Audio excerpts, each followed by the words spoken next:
Good morning. कैसे हैं आप सब लोग? आई होप सब लोग अच्छे होंगे और स्वस्थ होंगे और सभी अपने घरों में ही होंगे। तो बस स्टार्ट करते हैं आज का टॉपिक। आज है आपका आगे का, पहले पढ़ा था आपने जो फ्रीजिंग के बारे में, फ्रीजिंग क्या होता है, या फिर कह लीजिए आप जो रेफ्रिजरेटर होता है उसके बारे में पढ़ा था कि कितने उसका तापमान होता है घर में। जो रेफ्रिजरेटर होते हैं उसका तापमान के बारे में पढ़ा था, और जो बाहर होते हैं जो व्यवसाय में यूज़ किए जाते हैं, आपके कोल्ड स्टोरेज में यूज़ किए जाते हैं, उनका तापमान कितना होता है। और फ्रीजिंग के बारे में पढ़ा था, मीन्स हिमीकरण में। अब गर्ल्स आपके आगे का टॉपिक इसमें हिमीकरण की सीमाएं, मतलब लिमिटेशन ऑफ फ्रीजिंग। इस विधि को अपनाने की अपनी भी कुछ सीमाएं हैं जो इस प्रकार है। मीन्स ये जो टेक्नोलॉजी है या विधि है, इसको अपनाने के लिए भी कुछ अपनी एक लिमिटेशन रहती हैं, जो किस प्रकार हैं, वो इस प्रकार। फर्स्ट पॉइंट है आपका इसमें, इसको अपनाने के लिए विशेष तकनीकी ज्ञान की आवश्यकता होती है। मीन्स अगर आप फ्रिज का या जब रेफ्रिजरेटर का यूज़ कर रहे हैं, घर में हो चाहे आप व्यवसाय में हो, तो आपको उसके बारे में नॉलेज होनी चाहिए कि किस तापमान पर कितनी देर तक किस चीज़ को हम रखते हैं, या कौन से तापमान पर कौन सी चीज़ ख़राब नहीं होगी। फॉर एग्ज़ाम्पल आपका जो डीप फ्रीज़र होते हैं वो दूध में यूज़ की, या आइसक्रीम है वो दूध में यूज़ की जाती हैं। तो आइसक्रीम जो है उसके लिए डीप फ्रीज़र यूज़ किया जाता है। तो आपको ये ज्ञान होना चाहिए उसके बटन्स के बारे में, कितने रेगुलेटर का यूज़ किया जाता है उसके बारे में, और कितनी देर के लिए उन्हें चलाना है कि जिससे कि आइसक्रीम मेल्ट ना हो। फिर सेकंड है आपका, इसके यंत्र तथा उपकरण काफ़ी महंगे होते हैं। मीन्स इसके जो अगर कोई पार्ट्स ख़राब हो जाएं तो वो काफ़ी कॉस्टली होते हैं। इसके द्वारा तैयार पदार्थ के संग्रहण के लिए प्रशीतन आवश्यक है। मतलब जो वे पदार्थ हम तैयार कर रहे हैं स्टोरेज करने के लिए, उसके लिए क्या आवश्यक है, रेफ्रिजरेटर करना उसको आवश्यक होता है। मतलब ऐसे पदार्थ हमारे पास होने चाहिए जिसको हम स्टोरेज कर सके और रेफ्रिजरेटर कर सके। फोर्थ है आपका पॉइंट, मशीनों के रखरखाव में अधिक सावधानी रखनी पड़ती है। ये ऐसी जो मशीनें होती हैं तो उनमें क्या है, आपका अधिक सावधानी रखनी होती है, क्योंकि ये बहुत जल्दी भी ख़राब हो जाते हैं। फॉर एग्ज़ाम्पल अगर आप फ्रीज़ होगा आपके घर में, अगर आप कोई गर्म चीज़ उसमें रख देंगे तो उसकी गैस जल्दी ख़राब होने लगेगी। फिर है आपका इसमें नेक्स्ट जो आपका हेडिंग है वो है हिमीकरण के सिद्धांत, मीन्स प्रिंसिपल ऑफ फ्रीजिंग। हिमीकरण विधि में मुख्यतः दो सिद्धांत कार्य करते हैं। फर्स्ट है आपका निम्न ताप के उत्पादन का सिद्धांत, मतलब अलग अलग ताप का सिद्धांत उत्पादन जो आपके फूड प्रोडक्ट हैं उसके लिए यूज़ किए जाते हैं। ऊष्मा या ताप का साधारण गुण ही हिमीकरण का मूल सिद्धांत है। यह ऊष्मा या ताप ऊर्जा का वह रूप है जो एक पद्धति से दूसरी पद्धति में समुचित माध्यम के द्वारा तापक्रम या विभिन्नता के कारण स्थानांतरित होती है। जो आपका ऊष्मा है और ताप है उसका साधारण गुण क्या है, आपका हिमीकरण है, मतलब फ्रीजिंग है। यह ऊष्मा या ताप ऊर्जा का वह रूप है, ये जो आपको उस फूड प्रोडक्ट में या कह लीजिए फ्रीजिंग में जो भी ऊष्मा या ताप यूज़ हो रही है, जो एक पद्धति है, कैसी है, पद्धति से दूसरी पद्धति में समुचित माध्यम के तापक्रम या विभिन्नता के कारण स्थानांतरित हो रही है। मतलब ये एक ऐसी पद्धति है, एक ऐसी मशीन है जिसमें एक से दूसरे तक ट्रांसफ़र हो रही है। मतलब उस फ्रिज से या रेफ्रिजरेटर से जो दूसरी वस्तु है, खाद्य पदार्थ, उसमें वो ट्रांसफ़र होती है। अर्थात ऊष्मा के ऊष्मागतिक गुणों का नियंत्रण उपयोग ही हिमीकरण में दिया जाता है। मीन्स जो ऊष्मा है आपकी, उसमें ऊष्मागतिक कणों का नियंत्रण ही उपयोग ही हिमीकरण में दिया जाता है। मतलब जो ऊष्मा है आपकी गति कर रही है उसको नियंत्रण करने का भी यूज़ किया जाता है हिमीकरण। मतलब आपको कितनी देर के लिए किसी चीज़ को फ्रीजिंग करना है, या कितने टेम्परेचर पर फ्रीजिंग करना है, ये हमें पता होना चाहिए। भौतिक विज्ञान के ऊष्मागति के अनुसार ऊष्मा कार्य में तभी परिवर्तित की जा सकती है जब उसे उच्च ताप से निम्न ताप में जाने दिया जाए। मतलब जो आपकी एनर्जी है वो ट्रांसफ़र तभी हो सकती है, ऊष्मा या ट्रांसफ़र तभी हो सकती है किसी खाद्य पदार्थ में, जब क्या है आपका उच्च ताप, मतलब उसका टेम्परेचर हाई होगा और फिर लो कर दिया जाए। मतलब जो आपकी एक नॉर्मल सब्जी है जो आप बाज़ार से लेके आते हैं उच्च ताप में, फॉर एग्ज़ाम्पल के लिए वो हो गया, और जब आप फ्रीज़र के लिए रख देते हैं तो वो क्या हो गया, आपका निम्न ताप हो गया। फिर अगर आपका इसमें सेकंड पॉइंट है सूक्ष्म जीवों एवं एंजाइम की गतिविधियों पर नियंत्रण। हिमीकरण परीक्षण में खाद्य पदार्थों का निर्जलीकरण किया जाता है, बल्कि उनमें निम्न ताप से सूक्ष्म जीवियों की वृद्धि रोकी जाती है। मीन्स जो हिमीकरण है आपका, ये उसमें सिर्फ ये नहीं है कि जो परीक्षण है उसमें सिर्फ खाद्य पदार्थों का निर्जलीकरण किया जाता है। निर्जलीकरण मतलब होता है कि ड्राई करना। ओके, तो किसी भी चीज़ को ड्राई करना, मॉइस्चर उसमें से निकाल देना फूड प्रोडक्ट में से, बल्कि उसके निम्न ताप से सूक्ष्म जीवों की वृद्धि रोकी जाती है। मतलब जो टेम्परेचर हम मेंटेन करते हैं उससे क्या होता है, जो आपके माइक्रो ऑर्गेनिज्म हैं उनकी वृद्धि को रोका जाता है किसी भी खाद्य चीज़ को खराब होने के लिए, जिससे खाद्य पदार्थ परिरक्षित हो जाते हैं। मीन्स जो आपके खाद्य पदार्थ है वो क्या हो जाते हैं, सुरक्षित हो जाते हैं। लेकिन जब हिम द्रवण किया जाता है तब खाद्य पदार्थों में विद्वान सूक्ष्म जीव पूर्ण क्षमता से कहीं अधिक तीव्रता से वंश वृद्धि करने लगते हैं। इसका मतलब ये है गर्ल्स कि जब आप किसी भी चीज़ को फ्रीज़र करते हैं उसके बाद उसको बाहर निकाल लेते हैं, कोई भी फूड प्रोडक्ट होगा, तो उसमें आपके जो है माइक्रो ऑर्गेनिज्म क्या है वो बहुत ही जल्दी से ख़राब होंगे। इसलिए आपने कभी नोट किया होगा कि जो भी आप, जैसे आपके स्वीट कॉर्न हो गए या सफल मटर हो गई, ये मार्केट में अवेलेबल होती है तो ये डीप फ्रीज़र में ही रखी जाती है। अदरवाइज़ क्या होता है, अगर हम इसे बाहर रखा छोड़ देंगे तो ये तुरंत एक नॉर्मल टेम्परेचर पे आ जाएगी जब ये, तो ये तुरंत ख़राब होंगे और इसमें माइक्रो ऑर्गेनिज्म की वृद्धि होनी शुरू हो जाएगी।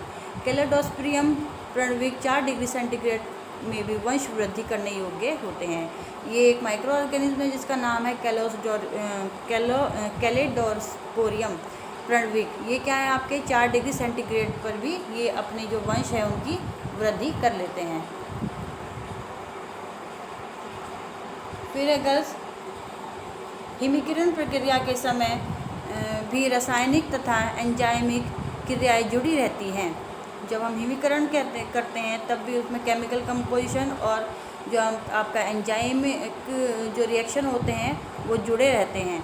रासायनिक परिवर्तन के लिए एंजाइम उत्तरदायी होते हैं। जितने भी केमिकल चेंजेस आते हैं किसी भी खाद्य पदार्थ में, तो उसके लिए कौन जिम्मेदार होते हैं, आपके एंजाइम जिम्मेदार होते हैं।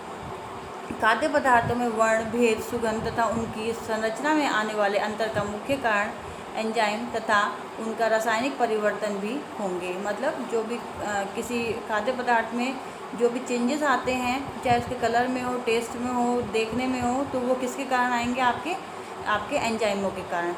82 डिग्री सेंटीग्रेड पर एंजाइम निष्क्रिय हो जाते हैं। और जब हम 82 डिग्री सेंटीग्रेड का तापमान रखते हैं किसी भी फूड प्रोडक्ट में, तो क्या होता है, आपके जो एंजाइम है वो स्वयं ही नष्ट हो जाते हैं। यदि हिमीकरण से पूर्व आपके फल एवं तरकारियों को उबलते पानी या शक्ति युक्त भाग पर ब्लीचिंग कर दी जाए तो एंजाइम को निष्क्रिय कर उसके द्वारा होने वाले रासायनिक परिवर्तन का नियंत्रण किया जा सकता है। मतलब बस जो आपके तरकारियां हैं, फल हैं, अब यदि उसको उसमें रखने से पहले, मतलब जैसे हम उबाल लेते हैं, सब्जी बना लेते हैं और उसके बाद रखते हैं फ्रिज में ठंडा होने के बाद, या फिर किसी भी फूड प्रोडक्ट पे हम ब्लीचिंग कर दें, ब्लीचिंग पाउडर आता है, ब्लीचिंग कर दें, तब भी हम क्या कर सकते हैं, जो रासायनिक क्रियाएं हैं जो भी एंजाइम के द्वारा हो रही हैं, हम उन्हें निष्क्रिय कर सकते हैं। फिर एक आपका बस ये यहाँ पे हिमीकरण है, हिंदीकरण टाइप है, हो गया है, यहाँ गलत हो गया है, मैंने करेक्ट किया था लेकिन फिर भी पता नहीं कैसे, तो आप इसे ध्यान रखिएगा जब आप नोट डाउन करेंगे। तो यहाँ हिंदीकरण नहीं, हिमीकरण है।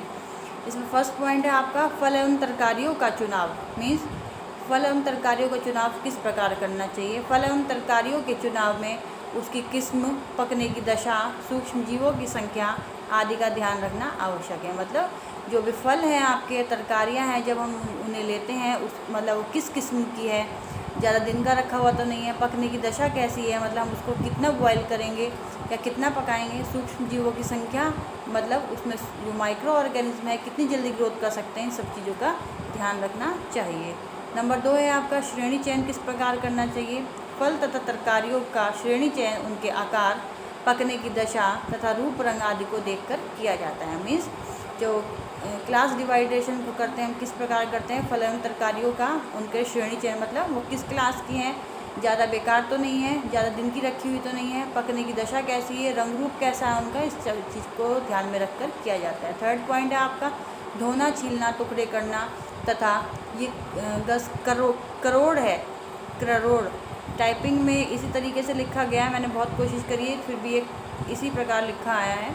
तो यहाँ करोड़ है, ये निकालना, करोड़ निकालना मीन्स जो उसके बीज वगैरह होते हैं किसी भी चीज़ में, उनको निकाल देना। हिमीकरण में यह सभी क्रियाएं कैनिंग विधि के समान ही की जाती हैं। जो आपका हिमीकरण है उसमें सारी जो क्रियाएं हैं वो किसके समान की जाती हैं, आपकी कैनिंग विधि के द्वारा। फिर आपका पुनर्निरीक्षण, पुनर्निरीक्षण में तैयार फल एवं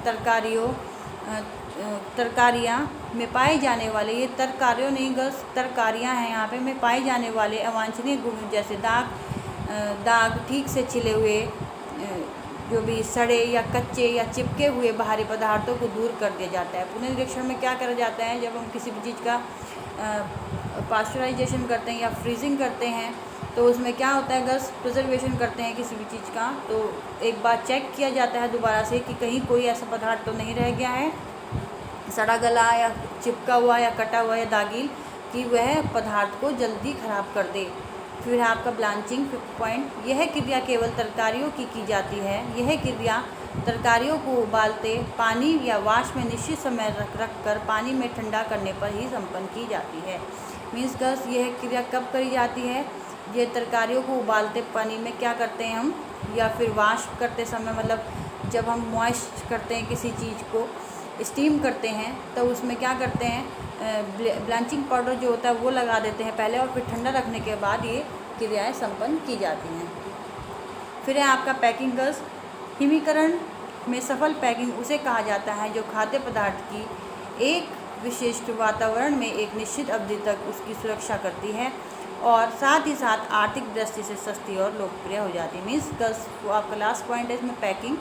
हिमीकरण में सबसे सफल पैकिंग किसे कहा जाता है, जो खाद्य पदार्थों को एक विशिष्ट वातावरण, मतलब एक जो वहाँ का इन्वायरमेंट है, जो भी टेम्परेचर है उसमें, उससे, और एक निश्चित अवधि, मतलब एक जो टाइम पीरियड है, कितने टाइम पीरियड के लिए किसकी वैलिडिटी है, मतलब जैसे आपका दूध आपने देखा होगा तो उन पे एक्सपायरी डेट लिखी रहती है, ब्रेड हो गया उस पर, दही है उन चीज़ों पे, या फिर सफल मटर है, कॉर्न है, पनीर है, इन सब पे उनकी एक्सपायरी डेट लिखी रहती है, और पैकिंग भी बहुत अच्छी होती है। पैकिंग के ऊपर ही उनकी एक्सपायरी डेट लिखी रहती है। उससे ये पता लगता है पैकिंग से भी कि पैकिंग किस प्रकार कर रहे हैं हम, कहीं से लीक तो नहीं है, या फिर बहुत ही लो स्टैंडर्ड की जो प्लास्टिक है वो यूज़ तो नहीं करी हुई है, और साथ ही साथ आर्थिक दृष्टि से सस्ती तथा लोकप्रिय होती है। और ये भी ध्यान रखना है कि वो आर्थिक दृष्टि से सस्ती होनी चाहिए और लोकप्रिय भी होनी चाहिए, मतलब देखने में आकर्षक होनी चाहिए, जिससे कि लोग उसकी तरफ आकर्षित हों। ओके गर्ल्स, तो हमारा आज का टॉपिक यहीं ख़त्म होता है। अगर कुछ नहीं समझ में आ रहा है तो आप जूम मीटिंग में डिस्कस कर लीजिए। गर्ल्स, जूम मीटिंग जो है अटेंड नहीं कर रहे हैं आप लोग, मैं हमेशा लिंक डालती हूँ, और अगर किसी वजह से आप अटेंड नहीं कर पाते हैं या फिर अटेंड नहीं हो पा रही है तो आप मेरे को मैसेज करके इन्फॉर्म करें। Okay girls, thank you, bye.